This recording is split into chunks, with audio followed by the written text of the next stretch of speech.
Bonjour, c'est Olivier Monteux de Social Media Pro. Alors aujourd'hui, j'ai le plaisir de faire une interview avec Alexandre Bortolotti, le fondateur de WordPress Tempro, un blog qui parle donc de WordPress, et également un entrepreneur qui vous raconte ses aventures sur son blog alexbortolotti.com. Alors bonjour Alexandre, je suis heureux de t'accueillir aujourd'hui. Salut Olivier, merci de m'interviewer. Alors est-ce que tu peux nous parler un peu de ton parcours ? Alors mon parcours, on va commencer au commencement. Alors j'ai créé mon blog WordPress Tempro donc il y a un peu plus de 2 ans, donc en février 2011. Donc à l'origine j'ai créé ce blog pour aider les gens à créer leur propre site avec WordPress. Donc dessus je présente des thèmes WordPress majoritairement. Et il y a ainsi que des tutoriaux pour justement apprendre comment créer son blog, enfin un blog ou un site, peu importe. Et voilà, comment traduire un thème, parce qu'ils sont tous en anglais, comment l'installer, etc. Et petit à petit, le blog a pris de l'ampleur et voilà, me voilà aujourd'hui. J'essaie de bosser j'essaie de développer d'autres choses en complément du blog. Soit pour aider justement à créer des plus beaux sites WordPress. Et je donne aussi un petit peu de conseils dans mes articles. Okay. Donc voilà, qu'est-ce que je pourrais dire de plus? J'ai 8000 abonnés à la newsletter. Si on donne d'autres statistiques, j'ai entre 1000 et 3000 visiteurs par jour. Donc 3000 c'était vraiment au taquet quoi. Mais sinon ça tourne aux alentours de 1500-2000. Et donc voilà, ça tourne bien. Ok, donc ça en 2 ans. Voilà, en 2 ans. Alors dis-moi, comment ça t'est venu l'idée de ce blog ? Alors l'idée de ce blog, ça m'est venu, j'étais en stage en fait, en fin d'année de licence, donc stage de 3 mois dans une association, et je devais créer 4 sites internet. Donc fallait trouver des solutions assez rapidement. J'ai fait des recherches, je connaissais déjà un peu WordPress. Donc je me suis dit que c'était la meilleure solution, surtout pour que les gens après puissent l'administrer sans trop de soucis. Et donc je me suis mis à la fameuse recherche des thèmes WordPress. Et j'ai eu un peu de mal. Donc j'ai fait mon truc, le stage s'est terminé. Et puis après je me suis dit c'est vrai que ça se trouve il y a des gens qui ont aussi pas mal de mal à trouver des thèmes WordPress. Donc je me suis dit tiens, je vais me monter un site pour pouvoir les aider. Et au début, je me suis mis à publier un article par jour. Donc je présentais un thème. Puis après, j'ai changé de stratégie. J'ai préféré faire les sélections. Donc présenter 20 thèmes d'un coup pour aider. Ça permettait déjà de mieux se classer dans les moteurs de recherche. Après, c'était un peu stratégique. Mais l'idée vient de là, quoi. Ça vient de ça. Okay. Et alors, ça s'est développé très rapidement en termes de visiteurs ou ça a été ça a été... Je sais pas ce que ça représente très rapidement, mais ça a suivi son cours en fait. C'était... il n'y a pas eu une croissance exponentielle. C'était, ça s'est fait petit à petit. Donc, je sais pas si je reviens sur les chiffres. Je les ai plus en tête, mais bon, c'était progressif. Au fur et à mesure que je grimpais dans les résultats de recherche de Google. Alors, je sais qu'on en a discuté tout à l'heure. Tu as arrêté tes études pour t'occuper de ton blog. Ouais. Tu peux nous en dire plus ? Voilà, alors du coup, en fait, comme je l'ai dit tout à l'heure, j'ai lancé mon site à la fin de ma licence. Et donc après, j'ai voulu enchaîner sur un master en informatique, etc. Sauf que à cette époque-là, j'avais toujours le blog en parallèle. Donc je travaillais quand même pas mal pour le blog. Et à la fin de mon premier semestre, je me suis posé pas mal de questions. Parce que leur master, ça demande pas mal de travail. Et le blog aussi. Donc au bout d'un moment, il a fallu faire un choix. Et donc je me suis dit, allez, je me jette à l'eau. Je me donne 1 an pour pouvoir vivre du blog, donc avoir assez de revenus. Et puis on verra bien. Parce que de l'autre côté, je me disais, soit je me mets à mon compte, soit après j'ai mon master, je vais travailler dans une boîte, etc. Donc après, au niveau choix de vie, c'était plus attirant. Donc voilà, j'ai voulu tenter le coup, puis je suis toujours là. Donc voilà, je suis assez content d'avoir fait ce choix. Donc justement, tu peux nous expliquer un peu comment tu travailles au jour le jour? Ouais. Hmm. Alors, donc voilà, je travaille à la maison. Donc voilà, là on est dans mon bureau, j'ai une pièce que je dédie au travail. C'est vrai qu'au début, c'était pas facile parce qu'il faut gérer. Faut pas rester 3 heures sur Facebook dans la journée, sinon les projets n'avancent pas. Et ma journée de travail, bah, je me lève environ, des fois c'est à 6 heures, des fois c'est à 7 heures. Donc ça dépend, des fois 8 heures. Mais voilà, en général, je me lève assez tôt, puis bah voilà, je prends ma douche, je déjeune, et puis je saute sur l'ordi. Donc c'est mes tâches de la journée, c'est voilà, j'ai rédigé des articles, donc c'est de la recherche, c'est de la rédaction. Bah, je bosse aussi sur un autre projet en ce moment, donc c'est rédiger des leçons, parce que c'est sur une formation en ligne. J'essaye de faire de plus en plus de vidéos, donc des screencasts. Donc voilà, je me forme aussi, donc je lis aussi pas mal. Quoi d'autre? Après, voilà, j'ai pas de plan type de la journée. La seule routine que j'ai, enfin, c'est pas que ça serait, c'est de ne pas vérifier mes emails avant 10 heures du matin. Donc, j'essaye d'accomplir la grosse tâche de la journée avant 10 heures. Ouais. Voilà, c'est la seule borne, enfin, limite que je me suis fixée. C'est une bonne idée. Dans beaucoup de livres entrepreneuriales, souvent, on entend dire que c'est le matin, quand on est le plus tranquille, qu'on peut le mieux C'est travailler. ça. Donc, des fois, ouais, ça m'est même arrivé de me lever à 5 heures et d'y aller directement, comme ça, à 10 heures. Enfin, ma journée est presque terminée, en fait. J'ai accompli la tâche de la journée. Voilà. Et puis, alors, oui, si je pourrais rajouter un dernier truc au niveau de l'organisation, c'est que bah, en fait, le vendredi, je dédie un peu cette journée aux tâches un peu plus tranquilles, on va dire. Donc, s'il faut que j'aille chez le comptable, enfin, à l'extérieur, en fait. Ça me fait un petit peu une sorte de tampon avant le week-end, même si je travaille un peu le week-end. Enfin, voilà. En termes de structure, t'es comment? T'es en SARL, t'es auto-entrepreneur? Alors, bah, on va dire que je suis un petit peu passé par tout. J'ai commencé en auto-entrepreneur. Donc après, j'ai voulu passer en SARL pour éviter en fait l'instabilité du statut parce que enfin, ça peut être remis en cause à chaque gouvernement. Donc voilà, je suis pas, on va dire que j'ai un peu vu juste avec tout ce qui se passe en ce moment. Enfin bref, on va pas s'éterniser là-dessus. Donc je suis passé en SARL. Enfin aussi, ça permettait dans le cas d'un achat immobilier, c'est toujours mieux d'avoir un bilan à fournir au banquier. Enfin, c'est pas encore le cas, mais enfin, je me suis dit, voilà, plus tôt je m'y mettrai, mieux ce sera. Et donc, depuis cet été, je suis passé en SAS, en fait. Donc, Société par action simplifiée. Après, voilà, on va pas se mentir, c'était pour des raisons, on va dire, fiscales. Voilà. Ok. Est-ce que tu peux nous dire comment tu génères du chiffre d'affaires avec ton blog? Alors, donc j'ai plusieurs sources de revenus. Donc, je présente, donc comme j'ai dit, je présente des thèmes WordPress sur mon blog. Donc, je gagne de l'argent par affiliation au niveau des thèmes. Donc, une affiliation, c'est une commission qu'on touche en présentant des produits ou services. Et donc, il y a ça. Donc, sur les thèmes WordPress, sur l'hébergement de sites. Au début, je faisais aussi des prestations. Donc, la création de sites, traduction de thèmes. Parce que voilà, il y a toujours des gens qui n'ont pas envie de mettre les mains dans le cambouis, ou qui n'ont pas le temps. Et donc, il faut qu'il y ait des gens pour pouvoir faire ça.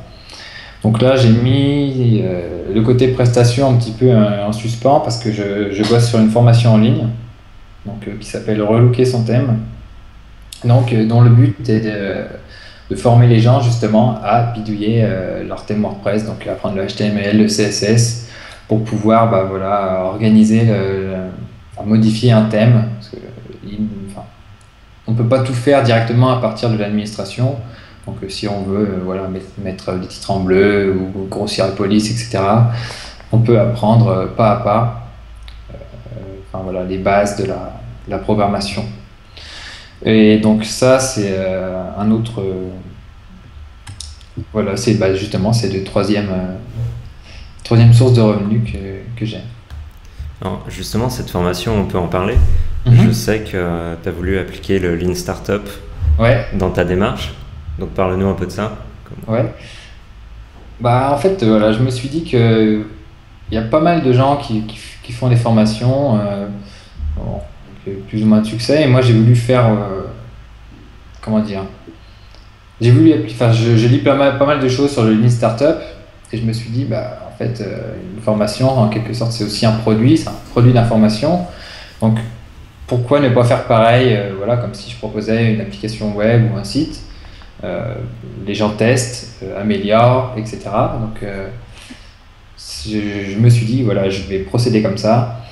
Donc, j'ai fait une prévente de la formation il y a quelques mois, alors que voilà, il n'y avait presque pas de contenu, même pas la moitié, euh, pour avoir bah, voilà, en fait, des retours pour pouvoir améliorer. Les gens me disent, j'ai pas bien compris cette leçon, bah, ok, je vais améliorer, etc.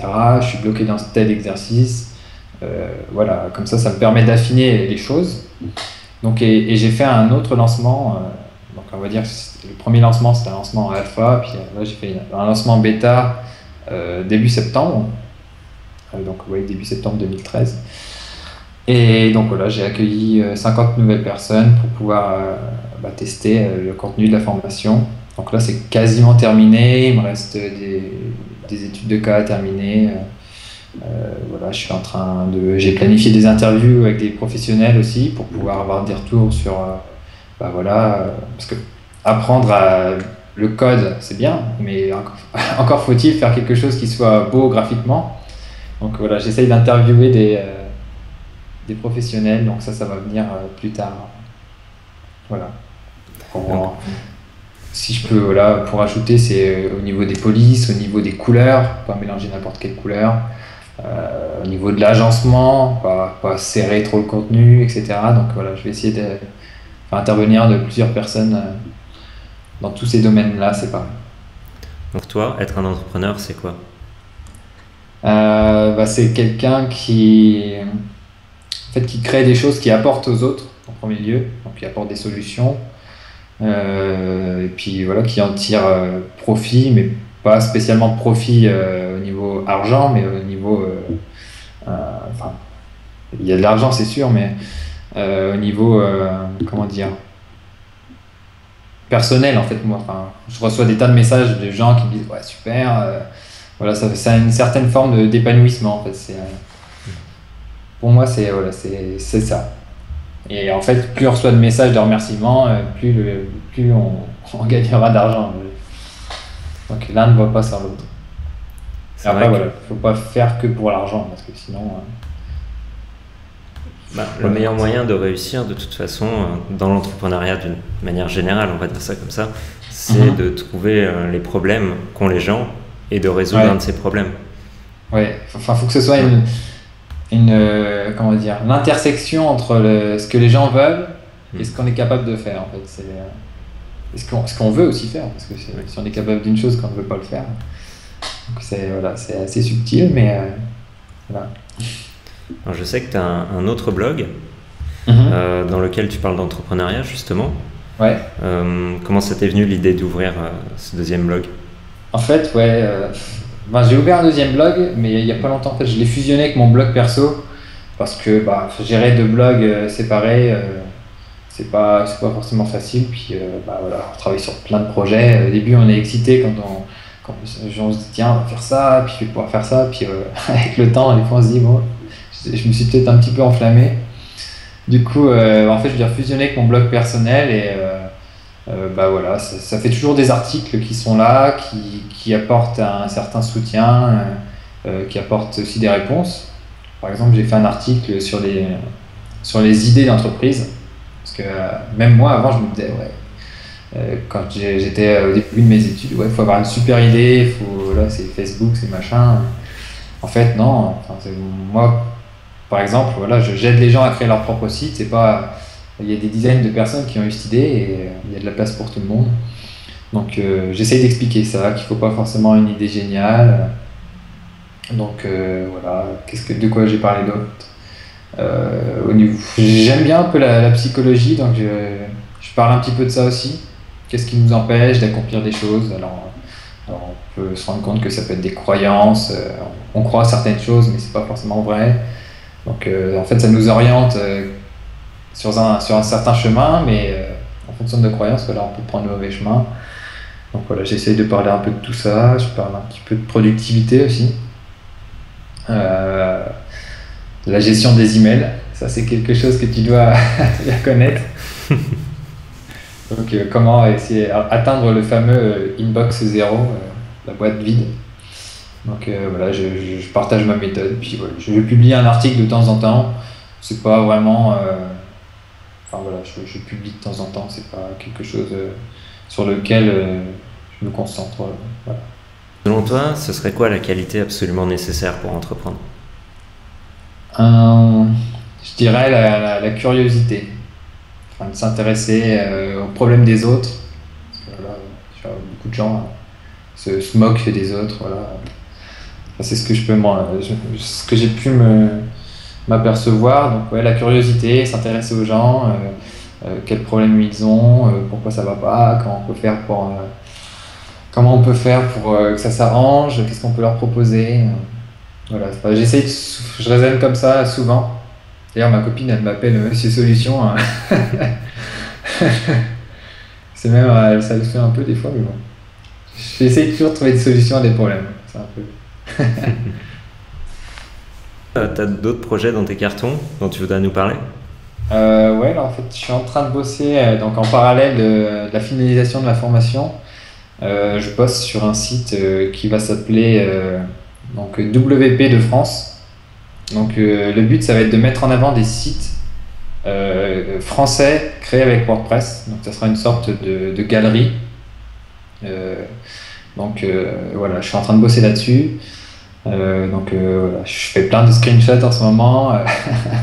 Et puis voilà, ça va proposer donc il y aura un screenshot du site en question, puis quelques mots de description, et puis voilà, un lien pour envoyer sur ces sites-là. Donc le but, voilà, c'est d'essayer de créer une espèce de communauté des sites WordPress, enfin des sites français créés avec WordPress. Et tu cherches des sites qui sont très travaillés ou n'importe quel blog WordPress? Non, le but, c'est que ce soit vraiment une source d'inspiration. D'accord. Pour mes lecteurs de WordPress Theme Pro, pour leur montrer, voilà, ça c'est bien. Et voilà, le but, c'est de pas faire, entre guillemets, une galerie des horreurs. Faut que ce soit vraiment enfin, que ce soit pas forcément créé par des agences, hein. Il y a des gens qui modifient des thèmes très bien. Donc voilà, enfin, le but, voilà, c'est de présenter du travail de freelance, d'agences ou même de particuliers qui ont fait des choses bien. Donc voilà, c'est de montrer ce qui se fait de beau, ce qui se fait de bien en France sur WordPress. Donc j'ai pas vraiment de date de sortie, mais donc, prochainement. d'ici voilà, d'ici quelques semaines, voire un mois, ça devrait sortir. Tu nous as dit à un moment que tu lisais beaucoup. Est-ce que tu as un livre en particulier à conseiller pour les entrepreneurs? Alors, un livre pour les entrepreneurs, je sais pas si j'ai un livre, je pourrais en conseiller plusieurs. Plusieurs, voilà. Parce que j'ai pas vraiment le saint graal de l'entrepreneur, mais j'ai lu, enfin après je suis sûr que j'ai encore beaucoup de livres à lire, donc j'ai lu un bouquin de Guy Kawasaki qui s'appelle La réalité de l'entrepreneuriat. En anglais, je crois que c'est Reality Check.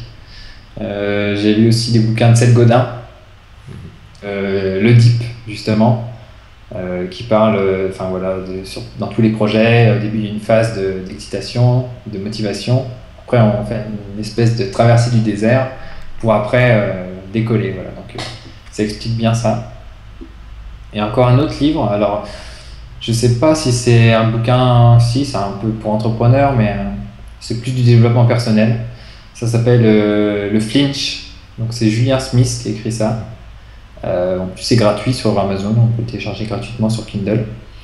Et ça explique... comment expliquer? Ça nous apprend des choses sur notre psychologie, comment notre cerveau essaye de nous protéger de pas mal de choses. Par exemple, quand on se dit... bah voilà, par exemple, j'ai sauté à l'élastique il y a pas longtemps. Et on a toujours une petite voix qui nous dit fais pas ça, fais pas ça. Et en fait, on a ça dans plein de projets, quoi. Quand on veut se lancer, il y a une petite voix qui nous dit voilà, fais pas ça, ou il va t'arriver des bricoles. Et donc, ça essaye d'expliquer ce phénomène. Et ça essaye aussi de nous apprendre à le surpasser pour mieux, bah voilà, pour être un peu plus audacieux puis faire des choses. Donc ça, c'était vraiment un bouquin qui m'a marqué. Donc ouais, c'est en anglais par contre. Mais voilà. Voilà ce que j'aurais. Après, sinon, quelques autres bouquins. Bah, j'ai Lean Startup. Quoi d'autre? Ouais, je me souviens plus. J'en ai lu tellement. J'ai la bibliothèque derrière, je peux aller jeter un œil vite fait, mais il y en a pas mal. Est-ce que tu as un dernier conseil pour les entrepreneurs débutants? Alors, bah ouais, le dernier conseil, ça serait de ne pas lâcher en fait. Puis, voilà, puis de pas prendre trop de risques non plus. C'est bien de prendre des risques, mais si on se retrouve sur la paille, ça c'était un trop gros risque, quoi. Bon, après voilà, chacun fait ce qu'il veut, hein.